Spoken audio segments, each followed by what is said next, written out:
Istri, anak, dan cucu mantan Menteri Pertanian Syahrul Yassin Limpo diagendakan bersaksi di Pengadilan Tipikor Jakarta hari ini. Hakim akan membedah dugaan aliran uang Kementan yang digunakan SYL untuk kepentingan keluarganya.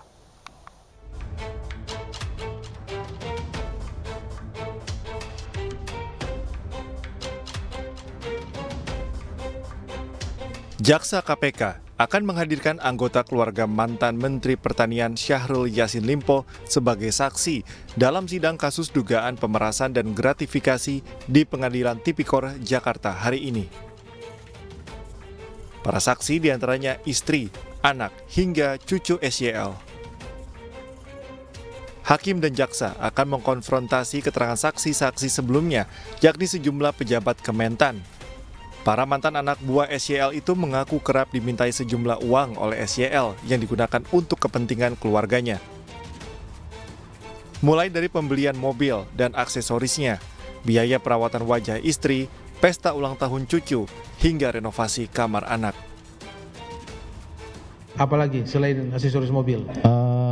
Penyelesaian kamarnya yang bersangkutan. Penyelesaian? Kamar, pembangunan kamar. Hah? Kamar. Renovasi kamar? Iya, renovasi kamar. Di mana? Kamar yang di mana? Jakarta, Makassar, apartemen, rumah pribadi?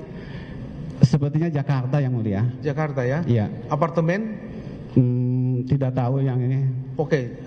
Alamatnya di mana?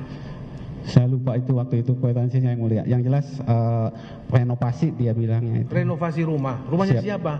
Rumah kamar bukan. Kamarnya siapa? Kamarnya Dindo. Pak Dindo. Bilang ke saya seperti itu. Berapa waktu itu diminta saudara? 200 juta, Yang Mulia. Aduh. 200 juta? Siap, Yang Mulia. Setelah mendapat itu melalui WA atau langsung? WA, Yang Mulia. WA? Siap, Yang Mulia. Jumlahnya sudah disebutkan?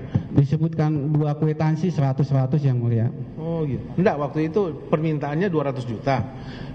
200 juta, tapi kwitansinya ada 2 Yang Mulia. Iya, itulah. Tapi di WA itu sudah disebutkan 200 juta. Siap, Yang Mulia. Baik, kemudian saudara lapor ke siapa lagi? Lapor ke Sekdit. Sama ya? Sama. Jawabannya dari Sekdit apa? Selesaikan. Selesaikan. Saudara selesaikan.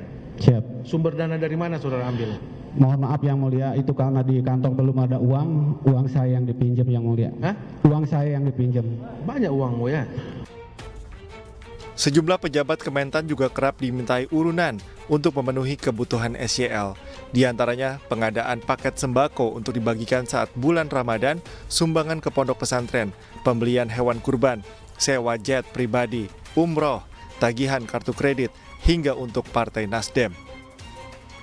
SYL diduga mengancam akan memutasi anak buahnya jika tidak mematuhi perintahnya.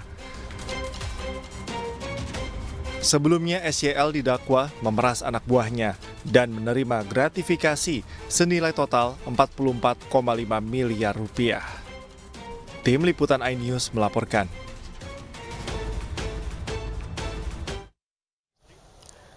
Dan untuk mengetahui bagaimana jalannya persidangan pemerasan dan juga gratifikasi SYL di Pengadilan Tipikor Jakarta Pusat, kita sudah terhubung dengan rekan Jen Cahyani di sana. Selamat siang, Jen. Apakah keluarga SYL sudah memberikan kesaksian hingga siang hari ini? Selamat siang Bri dan juga pemirsa. Keluarga SYL yang terdiri dari istri, anak, dan cucunya yang hari ini dijadwalkan untuk hadir di persidangan belum memberikan keterangannya atau belum hadir ya di Pengadilan Negeri Jakarta Pusat sendiri. Dan untuk saat ini persidangan di dalam masih dengan agenda keterangan saksi, yakni saksi-saksi yang sedang memberikan keterangan adalah 8 saksi yang minggu lalu diperiksa dan belum selesai. Akhirnya hari ini dijadwalkan untuk dilakukan persidangan lanjutan dengan keterangan 8 saksi tersebut. Dan nantinya setelah itu baru kemudian keluarga SYL yang akan dihadirkan untuk memberikan keterangannya.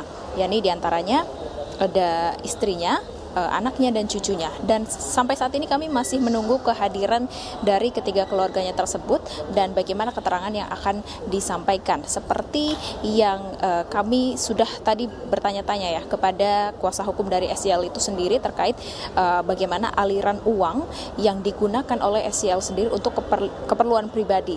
Dan sebelumnya kami bertanya kepada kuasa hukumnya karena minggu lalu ini saksi-saksi mengatakan bahwa ada 50 juta yang diminta untuk THR, kemudian ada 200 juta rupiah untuk membeli lukisan, namun saksi tersebut tidak melihat adanya lukisan yang dibeli tersebut, kemudian ada banyak sekali barang-barang yang dibeli untuk keperluan pribadi.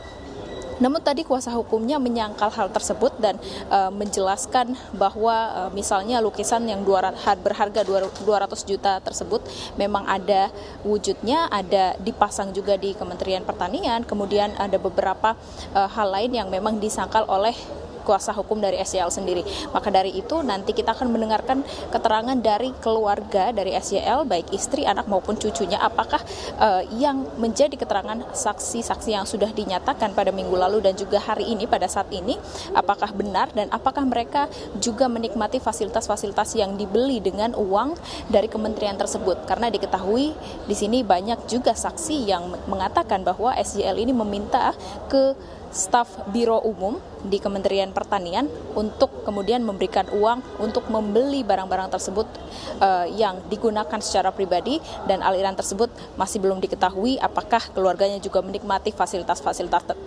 tersebut. Dan hingga saat ini kami masih menunggu kehadiran dari ketiganya bersama saksi-saksi yang lainnya yang memang hari ini diundang juga untuk hadir memberikan keterangan di dalam persidangan. Kami kembalikan ke Anda, Bre. Baik, kita nantikan bersama kehadiran dari ketiga anggota keluarga SYL dalam sidang hari ini. Terima kasih Jen melaporkan langsung dari Pengadilan Tipikor Jakarta Pusat. Anda kembali di iNews Siang, pemirsa. Aksi unjuk rasa menolak revisi Undang-Undang Penyiaran digelar di depan gedung DPR RI hari ini. Mereka menuntut DPR RI untuk membatalkan RUU Penyiaran yang berpotensi memberangus kebebasan pers. Aksi unjuk rasa diikuti oleh sejumlah organisasi pers, gabungan pers mahasiswa, dan organisasi pro-demokrasi. Mereka menolak revisi Undang-Undang Penyiaran yang dianggap akan membungkam kebebasan pers dan berekspresi.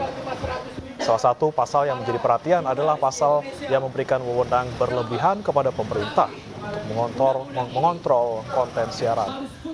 Lantaran dalam penerapannya berpotensi menghalangi penyampaian informasi yang objektif dan kritis. Yang kita perjuangkan hari ini bukan tentang masyarakat pers itu sendiri, tapi tentang 274 juta penduduk Indonesia, di mana kita tahu bahwa saat ini ada pasal-pasal yang sangat berpeluang untuk memberangus kemerdekaan pers yang sedang digodok di legislatif. Kita tahu bahwa dalam waktu dekat draft tersebut akan disahkan sebagai RUU, maka kita tolak. Kita meminta legislatif supaya menghentikan pembahasan tersebut. Mengapa? Karena itu sangat merugikan publik. Kenapa? Karena salah satu diantaranya adalah tentang larangan eksekutif, larangan eksklusif dari karya jurnalistik, investigasi. Padahal itu adalah mahkota dari kerja kita. Dan setiap hari yang kita lakukan adalah pada dasarnya kita melakukan kerja-kerja investigasi. Bayangkan kalau misalnya publik sebagai pemilik negeri ini tidak mendapatkan informasi yang clear tentang apa yang terjadi di negerinya, maka bagaimana mungkin negeri ini bisa berjalan dengan baik.